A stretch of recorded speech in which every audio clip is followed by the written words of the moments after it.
غلطی ایسی ہے کہ جس کی بنیاد پر نماز دوبارہ پڑھنا ضروری ہوگا اور سجدہ سہو کرنے سے بھی نماز مکمل نہ ہوگی؟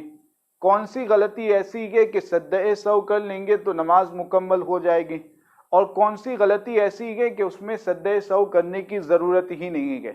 تو یہ ایک اہم وضاحت ہے، بہت سارے لوگ اس مسئلے کو نہیں جانتے ہیں۔ تو اس کے حوالے سے یہ چیز ذہن میں رکھیں کہ نماز کے فرائض میں سے کوئی فرض اگر چھوٹ جائے، جان بوجھ کر کے چھوٹے یا کوئی بھول کر کے یہ فرض چھوڑ دے، دونوں صورتوں میں حکم یہ ہے کہ اب نماز کو دوبارہ پڑھنا ضروری ہے۔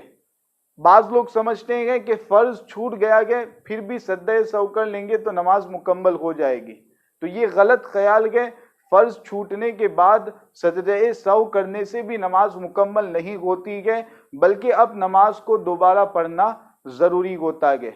اور اگر نماز کے واجبات میں سے کوئی واجب جان بوجھ کر کے کوئی چھوڑتا ہے تو ایسی صورت میں سجدہ سہو کرنا کافی نہ ہوگا، بلکہ اس صورت میں بھی نماز کو دوبارہ پڑھنا ضروری ہے۔ اور اگر نماز کے واجبات میں سے کوئی واجب بھول کر کے چھوٹ جائے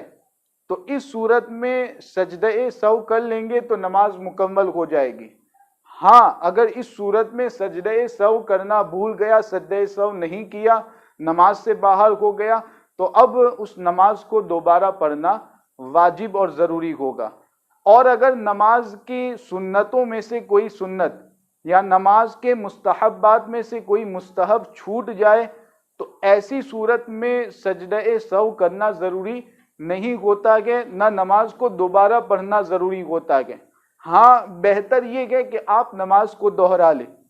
ضروری نہیں کہ صرف بہتر کہ نماز کو دوہرا لیں، لیکن یہاں پر یہ چیز بھی ذہن میں رکھیں کہ نماز کی جو سنتیں ہیں ان سنتوں کے بارے میں بھی یہ خیال نہیں کرنا کہ صرف سنت ہی ہے لہٰذا اس کو چھوڑنے کی عادت بنا لے۔ جیسا کہ بعض لوگوں کو دیکھا جاتا ہے کہ وہ سنتیں جو ہوتی ہیں ان پر عمل ہی نہیں کرتے ہیں اور ان کو چھوڑنے کی عادت بنا لیتے ہیں، تو یہ غلط خیال ہے اور غلط عمل ہے۔ نماز کی سنتوں کی بھی پابندی کرنی چاہیے اور سنتوں کے مطابق نماز کو عمل ادا کرنا چاہیے۔ تو یہ نماز میں جو غلطیاں ہوتی ہیں ان کے حوالے سے وضاحت کر دی گئی ہے، آپ بہت اچھی طریقے سے اس کو ذہن میں بٹھا لیں اور جیسی غلطی ہوتی ہے اسی طریقے سے